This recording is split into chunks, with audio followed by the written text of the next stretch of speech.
Hello, everyone, and welcome to a new series. This is going to be officially day one of the journey to 2000 Fide. I am currently, as you guys see, rated 1662. So this is my rating as of January 1st. And I do believe that based off of the games that I've played so far against opponents anywhere from 1600 to 1800, almost 1900, I would put myself realistically around mid 1700, maybe 1800 if I'm really playing well. And the reason that I'm pointing this out is that I actually stopped playing classical chess for about a year and a half. I've only just gotten back about 2 months ago, and so a lot of the games that I've played have not even affected my rating yet. It updates monthly.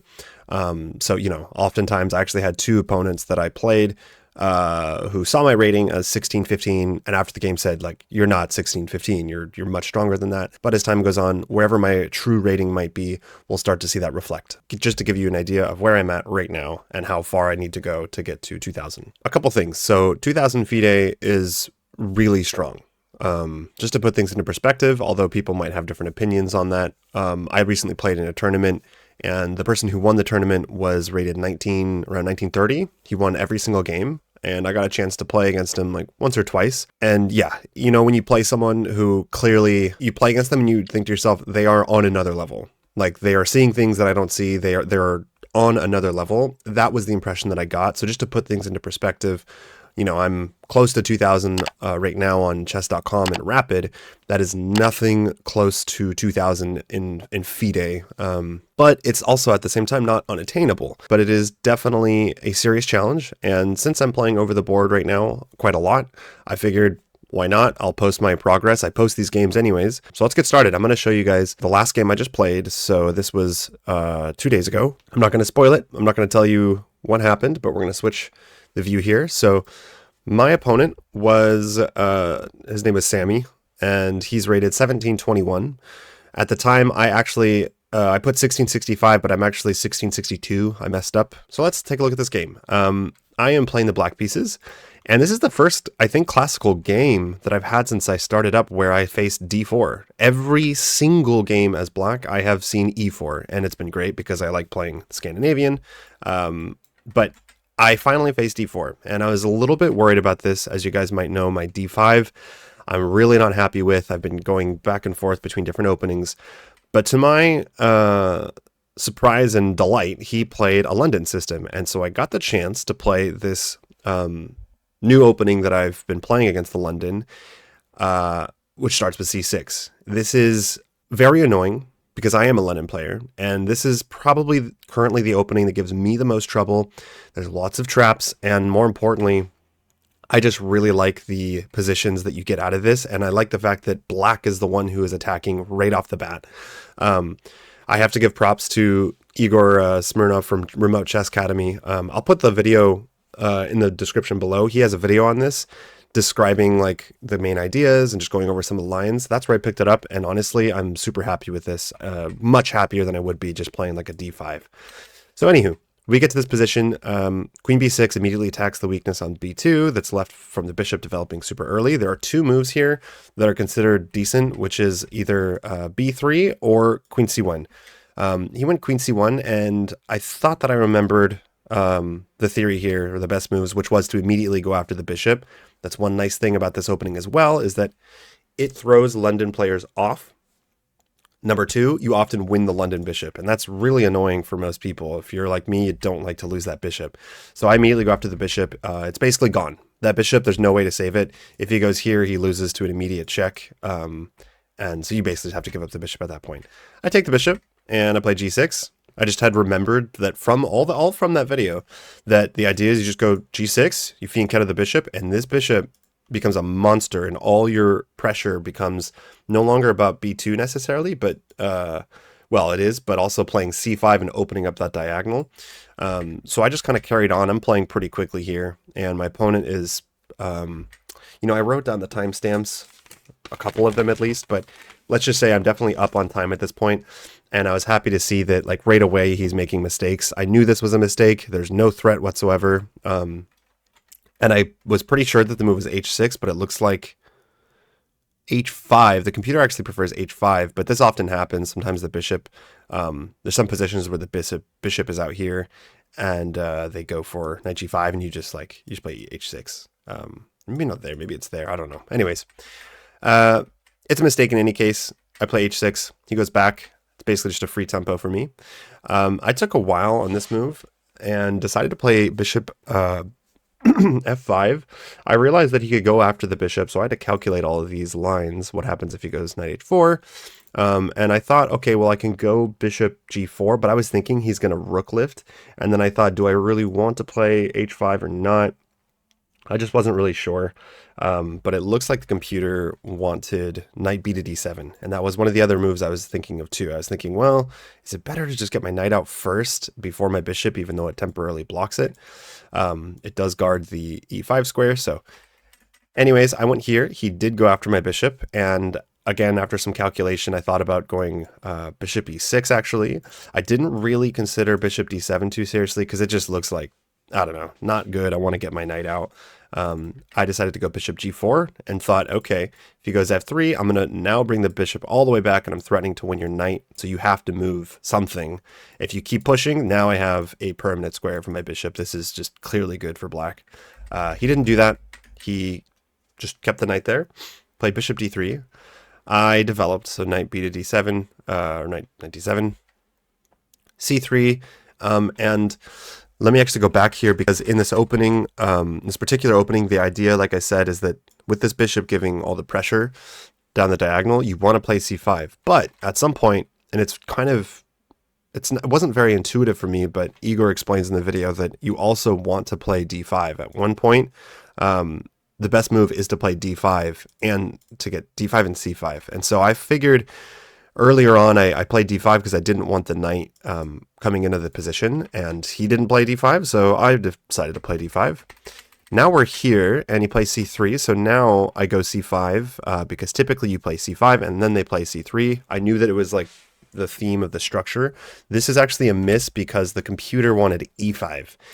And as you guys will see, e5 was like a critical move in this position. The computer wanted me to play it over and over and over and over, and I just didn't really think about doing it for some reason, because honestly, in this position, I don't even know why I didn't. It keeps the, doesn't block the light squares, right? I could have played e6, keeps the bishop kind of flexible, and of course, if they take, then it's not good because I'm hitting their bishop, I'm bringing the knight into the position. So I didn't think to play that. I played c5, and then castled long here. So I took a little while to think about this move. I think I was calculating e5 and decided that I was thinking maybe he's actually thinking of sacking here. And so that was part of why I decided to castle long. I just thought, hey, look, castling long actually looks okay. I think my king's going to be pretty safe there. And then I can just launch all these pawns without really caring too much. I decided to castle long, which is a miss, because once again, e5 is just such a powerful move. Like if I play e5 here, black is already better. Let me switch my view, guys. Sorry. Oh, and you know what? I bet that you guys aren't hearing the audio. I'm sorry. Let me switch. OBS. So yeah, like e5 here, and black's definitely better. Not completely winning, but definitely better. I'm still better after castles. But anywho, f3. Here is where I think I made some errors in calculation. I always thought, okay, if he plays f3, I'm just going to go back to bishop e6. Looks a little bit awkward because now I can't move the e-pawn, but I thought that it was acceptable, and it does turn out to be the best move in that position. And then my opponent went king f2, and I saw that and recognized it as a mistake. I thought it was a little bit risky because I do have all of these pawns that are pretty soon going to be ready to start launching down the board. He also just lined himself up kind of with an x-ray in the queen, and it looks like, okay, it's not very dangerous because there's 2 pawns in between 3 pawns, but it actually is. It is a very dangerous pin, and as you guys will see, that ends up playing into this game. I decided here, now the computer marks this as a mistake because it wants king b8 right away, and I was looking at king b8 so that I could, so if I take, he doesn't take back with a discover check. But I decided to first go g5 because I wanted to, like, this bishop was just kind of in my way, and although that knight was not very good on h4, I figured, well, what if he has to go knight f5. So these are all forcing. He has to go knight f5 if I go g5. Then I can take. Then he has to take, and then I play e6. And this just looked good to me. Like the bishop has to go back, and then on the very next move I can play f5. And I just thought that's worth giving up my light square bishop. Plus he doesn't have the bishop pair. It's dark square bishop versus light square bishop. So we get to this position, and black is still better. And I felt like it. I felt like I was in control, like I was in the driver's seat throughout this whole game. I was the one putting the pressure on, and I didn't think I had made any big mistakes. Whereas I did think my opponent had made already several moves that were mistakes because they gave me a free tempo. E6, the bishop actually goes back to g4. Again, I just saw this as a mistake because it's like, well, I wanted to go f5 anyways, and now you just gave me another free tempo. So f5, you move your bishop. I'm just not really worried about the bishop coming into my position here. This is the only square it could go to. So he goes h5, which is basically forced. And now is when I play king b8, and I believe the best move, though, was to go f4. And I probably should have seen this. This just kind of plays off of the weakness that white has. They decided to move their king up closer, which was just not a good idea. Castling would have been better. So I can immediately play f4 here, and white's in some trouble. If you take this way, then let's see, just g takes. And if you decide to keep taking, then this is going to be pretty dangerous. I don't think, oh yeah, the computer does want you to take weight array. So I play here, king b8. But the thing is, rook c8 is coming. d4 is hanging, and that king is pretty weak. So f4 was the best move there. I did not play that. Played king b8. Again, my opponent, like I had seen this move coming, and it's always nice when you calculate, you see your opponent's moves, and you think, okay, maybe they'll play this, and they do. It just kind of is like, you know, oh, okay, I'm predicting my opponent, and that's good. It sucks when they play a move that you didn't even think or consider.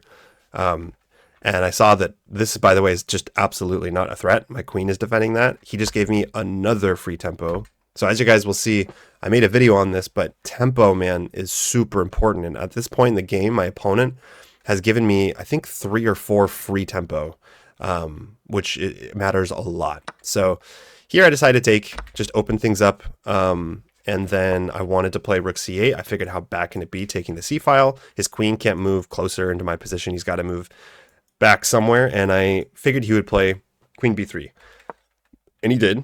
And once he did, I kind of thought to myself, all right, I wanted to play against the weak king, so keep the queens on the board, but you know what? If I take, no matter if he takes with the pawn or the knight, I'm getting a rook on c2, and I just felt like I would be a better endgame player. I felt confident in my abilities with an endgame, especially because I knew I was better here. So I decided to trade. So then we get to this position, and my next move was pretty obvious. I wanted to go rook c2, and you know, immediately put pressure on the knight and the pawn. Now here I could have, he played king e2, which is almost forced. He could have moved the rook over to defend, but and I could have just taken that pawn. That's a free pawn. And this one is very weak, but I decided, like, you know what? If I go here, then he's going to bring the other rook over and try to grab the c file. And it looks like, let's see, rook takes b2 is a good move. Let's just see here, rook over. What if I just go to like rook c8? This is not a great move. Okay, so no, that doesn't really work. So I wanted to keep the rooks on the c file. Saw this move coming in. Bishop f7. Now my queen is not defending that pawn, and it is kind of annoying because this is, you know, if this pawn falls, then these pawns are immediately very weak. I can't let that pawn fall. I decided to just drop the knight back to f8 temporarily.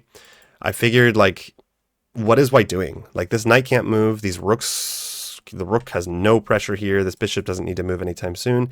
This rook is staring at a pawn. I can easily play a6. I just figured, like, what really is he going to be threatening? I think I can get away with making one of my pieces a little bit more passive while I defend.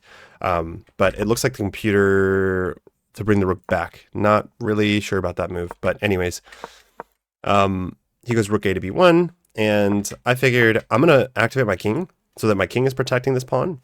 It's an endgame, pretty much. So I figured, let's just activate the king. Yes, he can go here, but I'm just going to move my king, and now the rook's protected. I keep a rook on the c file in the second rank.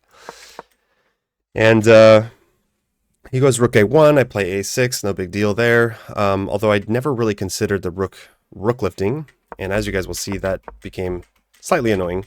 What is going on here? Why is it freezing?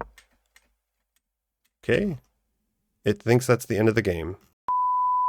Okay, slight change here. I thought that I had sent myself the entire PGN, but actually it was missing like the last half of the game. So I just had to put that in right now. And there's a slight change here. Rook takes on c2, king d3. I drop the rook back to c7, hitting the bishop. And no, he doesn't play this. He plays bishop e8. And I decided to go knight d7 to just cover up this bishop. I thought maybe he wanted to go bishop a4 and like protect some of those weak pawns.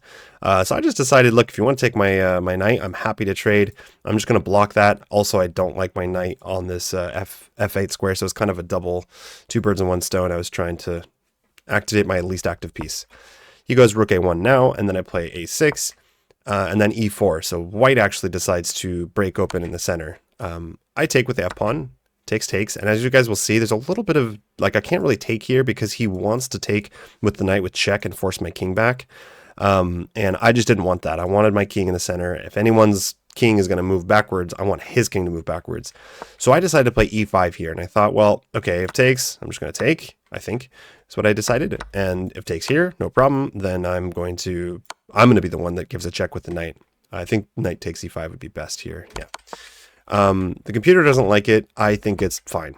I think it's acceptable. But anywho, rook a5, which I thought was a pretty clever move. He rook lifts and starts putting immediate pressure here because I am not defending d5.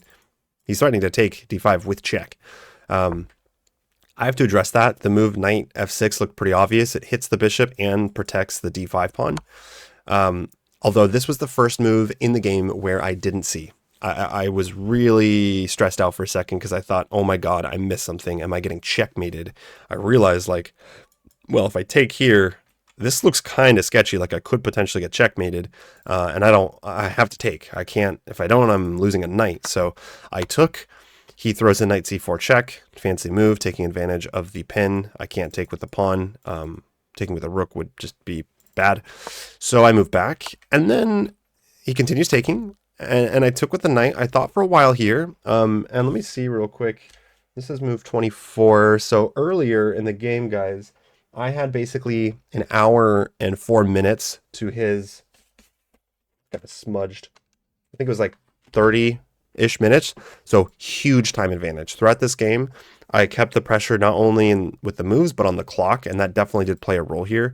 And yeah, so knight takes d5, and I realized, actually, I'm okay. This position is a little bit dicey with three pieces. Tons of opportunities for tactics here, and I really wanted to be careful. But I realized after knight takes d5, I'm still fine. There's no checks from the knight. The bishop isn't really doing anything. And after a while here, I thought, okay, let's go knight b4 check. It's forcing. The king has to move somewhere. Then I can go knight c6. I'm sure he would love to play this move, rook e5 check. That will prevent that. And also, this temporarily hits the rook. It just kind of forces white to react, forces him to burn some of his clock. And I saw that I wasn't getting immediately checkmated. I saw the move rook c5 and decided that I was okay because I was going to go rook f8 and say basically, okay, what are you going to do? You're going to take the knight? I don't think so. You got to move your rook again. He throws in the move bishop f5 check. Again, I was kind of concerned because I think I missed this move, but as you guys will see, it doesn't really do much. I just slide the king over to f6. He goes rook d5, and here I spotted rook e7 check, at the very least, forces some trades, which I'm happy with. As you guys can see, white has two doubled pawn islands to my nice connected pass pawns. Not pass pawns, but connected pawns. So if we trade everything down, I'm the one winning that, more than likely.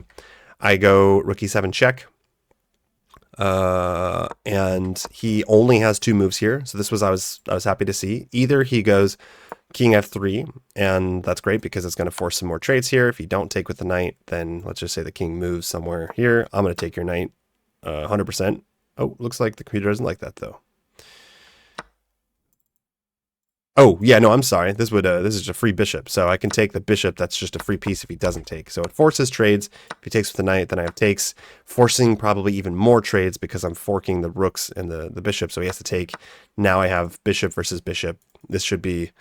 Oh, you know what? Actually, this is a draw. this is theoretically a draw. Well, that's good to know. Anywho, he did not go king f3. He blundered and went king d3. At this point, my opponent had only a few minutes on the clock, so it is kind of understandable. And then after knight b4 check, he resigned. So I got the win. It was very close there at the end. I definitely think that he played pretty well in the end. He tried to play some tricky moves. He did get his pieces, you know, to some pretty decent active squares. He had some threats of his own. And as you guys will see, like the eval bar here is closer to even. So I had to be a little bit careful. I felt like I was in control. Also, when you have like 50 minutes on the clock versus 3 minutes, kind of think to yourself, I think we're going to be okay if we just try to play the best moves and survive here. Actually, this was a 1 hour, 30-minute game plus an extra 30 minutes after the 40 moves. And it's really poorly set up, to be honest. You have to actually verify with the arbiter that you have played the 40 moves, and what you're supposed to do is you just let, like, when the clock gets to 0, then the 30 minutes get added automatically. Who's going to just let their clock go to 0, like, hoping that, you know, that everything will be fine, unless you talk to the arbiter, which means that you basically have to talk to the arbiter to make sure everything's good, that he knows, you know, we've played 40 moves. I just thought that was really poor logistics, and so theoretically my opponent should have gotten more time, and that might have actually changed the game, but what was done was done. Neither of us knew. I wasn't paying attention to that, and to be fair, that is for him to that was also for him to notice, like, it's his time. So he could have called the arbiter over. I would have if I had noticed, but I just didn't. Anyway, so we got the win. This is actually the third win. I'm 3-0 in terms of the classical games outside of my tournament that I played. Tournament players are pretty sweaty. They do prepare, and so that is one thing I noticed. A lot of those players, especially the kids, they prepare. Like, it was December 26th to 30th. What families are taking their kids, you know, for their winter holidays to play a 5-day chess tournament?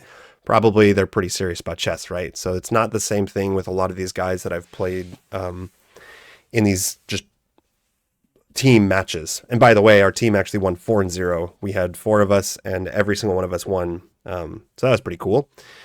And yeah, so guys, this is day 1 of the journey to 2000 Fide. It's looking good so far. Of course, I can always improve. I'm trying to improve, because the opponents right now, as you guys will see, 1700 or so, definitely doable. They're definitely, in fact, I actually feel stronger than most of the 1700 opponents that I faced. Definitely the 1600s. Does that mean that I should be somewhere like 1800? I don't know, because really the 1800s, it just really depends on the player. But I hope you guys enjoyed. I will be posting, like I said, all of the classical games that I play as part of this series, and don't forget to follow my journey to 2000 ELO on chess.com in Rapid. I'm still doing that, and yeah, like and subscribe. There'll be more videos like this, and I'll see you in the next one.